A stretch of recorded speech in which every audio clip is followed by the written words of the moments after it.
Sino ang nakakalam kung ano ang meron noon nung nandito kayo mga basa ng militar? Sa Baguio, sa Camp, sa Subic. Kung nandito ang mga Amerikano, ano yung meron doon? Maraming mga bar, maraming mga entertainment districts, diba? Dahil sa mga sundalo, ang Nazaret, nandoon ang pinakamalaking garrison ng mga Roman soldiers. Kaya imagine mo na lang kung ano-anong klase mga entertainment naman meron. Kaya ang salitang Nazarene, yun mo, binansagan ka na ka. Victor na isang Nazareno. Hindi siya magandang reputasyon. Ang pagiging Nazareno, para kang yung word na ba na Magdalene. Kasi ang Magdalena, tinatawag siya Mary Magdalene kasi taga Magdala siya. Ang Magdala ay isang lugar sa Israel. Kaya tinatawag siyang Mary Magdalene. Ibig sabihin, Mary na taga Magdala. Pero ngayon, pag sinabi mong Magdalena, iba na yung meaning. Diba? Naiba yung meaning sa ating panahon. Parang ganun yung Nazareno. Tinawag ang Nazareno ay sikat na mula sa hindi magandang reputasyon. Pangit na bansa. Diba parang sa atin, instead na tawagin ka na, diba yung tawag sa mga tribo, hindi balugan kulot. Pero pag tinawag mo ng balugan, hindi maganda sa kanila. Oo, yun ang Nazareno. Hindi siya maganda. Pang-iinsulto. Kaya pag tinawag ka, ay, si Victor na Nazareno. Iniinsulto ka, hindi ka pinupulog. Kasi sabi nga ni Nathaniel, maalala mo siya dyan, yung pinag-aralan natin. Sabi niya, meron ba maganda sa tawag mo mula sa Nazaret? Kasi walang mabuting bagay doon. Magkahalo ang Gentiles sa Israelites na lumar sila na hindi maganda sa pamumuhay. Kaya yung word na Jesus of Nazareth, Jesus Nazareno, pag-iinsulto ko yun. Pero tatawagin siya na ganoon dahil makakarami siya ng iba't ibang uri ng pag-iinsulto. Ang Panginoon Jesus, tatawagin siya Nazareno dahil makakarami siya ng iba't ibang uri ng pag-iinsulto. Siya ay hari, oo, pero hari sa kanyang panahon. Okay? Now, bakit kung si Jesus ay ipinanganak na hari at kung si Jesus ay anak ng Diyos, bakit kailangan niyang maprotektahan? Bakit kailangan niya ng protection? Bakit kailangan niya ng provision? Ha? Dahil bata pa siya? Dahil tao siya, diba? Pwede? Pero, diba sabi nga niya, isang angel lang. Pwede siyang bantayan, pwede siyang protektahan ng kahit isang angel lang. Kahit isang garrison o Diyos sa kanya ng isang angel. Pero bakit kailangan magtayo yung Jesus? Nagpapakita sa isang panaginip ng bulsa. Diba? Bakit kaya? Sapagkat, unang-una, kailangan matupad ang mga propesiya. Kaya natin yun?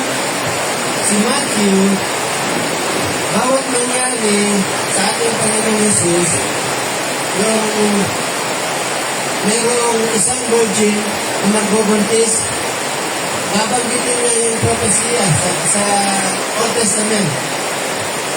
Yung mayroong ipapanganak sa Bethlehem, babanggitin niya ulit ang isang propesiya. sa Old Testament.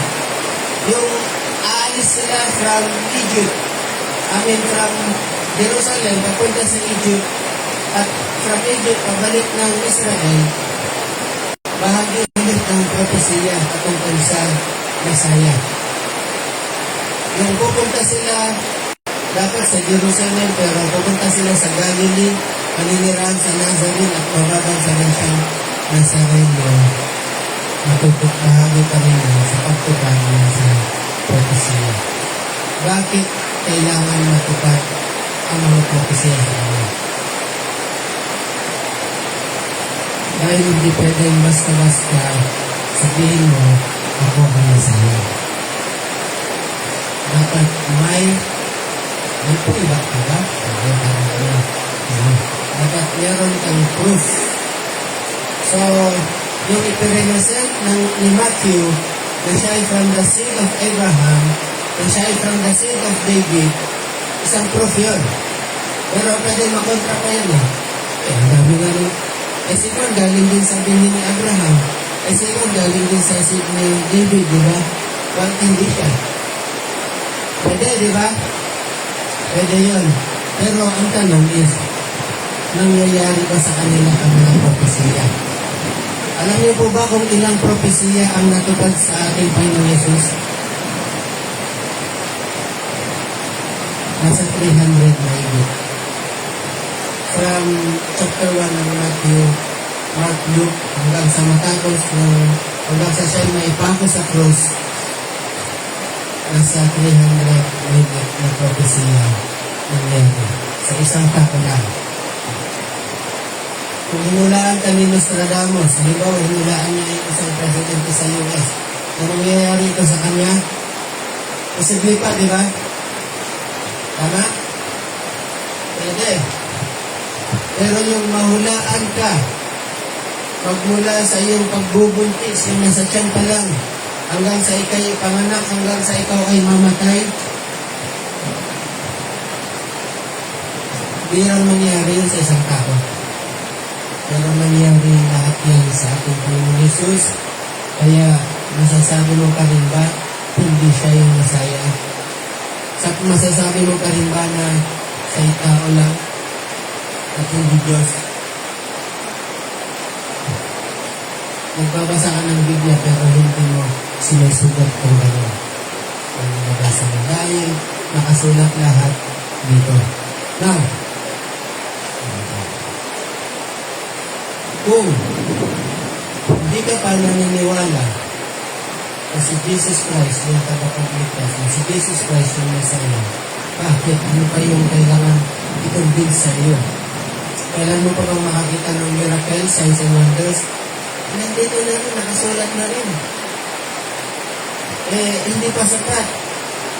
May mga miracle pa rin na nangyayari ngayon. Pero sabi na ni Abraham,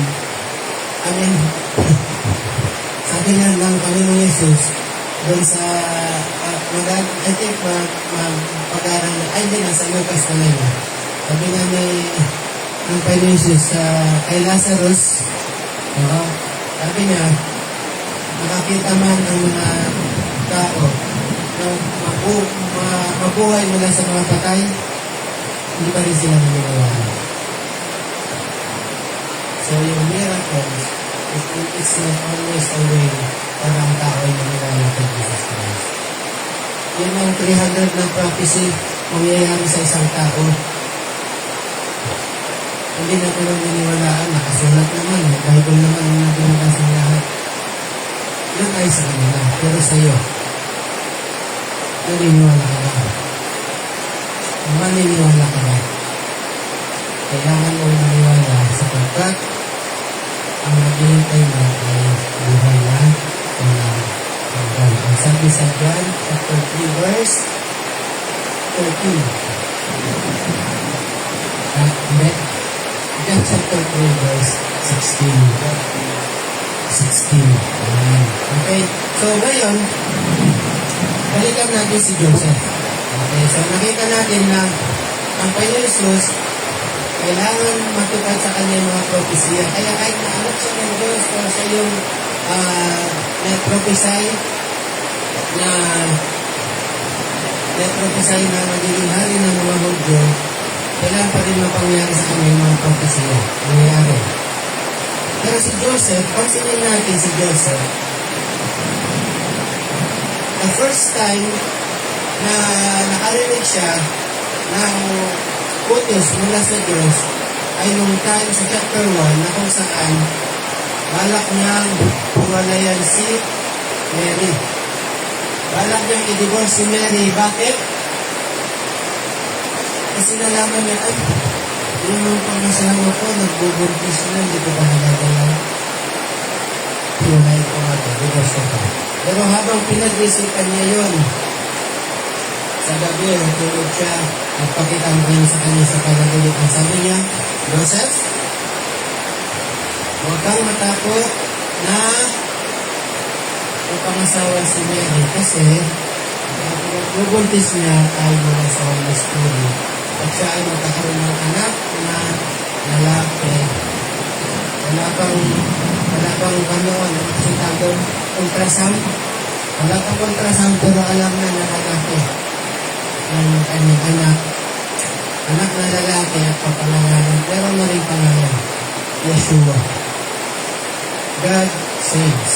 Yeshua ang Diyos ng militas. Kasi siya ay nagliligtas sa buhay. Si Joseph, kung nanaginip, sabi niya, ay, panaginip lang yun. Hindi ko gagawin yan, di ba? Sabi niya, hindi. Si Joseph, pagkagising niya, bumangon, inuntahan niya si Mary, inumin niya. Halika, ikaw na ang asawa. Tutuloy natin. Ikaw natin. Di ba? Hindi lang nangyari yan. Pangalawa, pagkatapos na nangusap ang Diyos sa mga pantas, nangusap ulit ang Diyos kay Joseph. Ang sabi ng Panginoon sa kanya, Joseph, bumangon ka. Dalhin mo ang bata at saka yung kanyang ina sa Egypt. Kasi may binabalak na masama si Herod. Si Joseph ba, sabi niya, ay, dali. Ito, ano to? Kailangan ko pa ng another sign para malapit. Kung ito na yung ito, kung ito na yung will of God, kailangan ko pa ng another sign. Di ba yan? O mababasa natin na bumangon si Joseph, hindi sinabi din kung umagal na yan, hindi. Kung natutulog siya, nagpakita pa yun, bumangon siya, and at that time, umalis na sila papuntang Egypt. Bakit Egypt? Sinabi ko dyan kung bakit. Oo, hindi. Wala, di ba? Wala. Pero alam natin na yung time na yon, ang Egypt ay sakop pa rin ng Roman province, ng Roman Empire. Kaya ang mga Hudyo, malaya sila na pumunta doon. Dahil sakop ng Roma. Pero ang advantage niyan, hindi yung sakop ng kapangyarihan ni Herod. So, kung papatayin man ni Herod yung mga bata, hanggang doon lang sa Jerusalem, Bethlehem, palibot. At not Egypt. Hindi sila magagalaw doon. Magiging safe sila doon sa Egypt. Hanggang sa mamatay si Herod. Okay? Pero ano yung point? Kung nangusap ang Diyos sa kanya, ito ang utos ng Diyos kay Joseph. At paano kung dinelay niya yung hindi siya bumangon kagad at umalis? Sabi niya, ay, madilim pa. Bukas na lang. O may pagka-Pilipino si Joseph eh. Mamaya na lang. Saka na lang, sa last day na lang.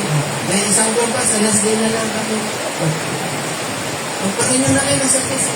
Hindi pa, wala pang deadline. E paano kung ganun yung ginawa ni Joseph? Dinilay niya. Ano kaya sa tingin niyo ang mangyayari?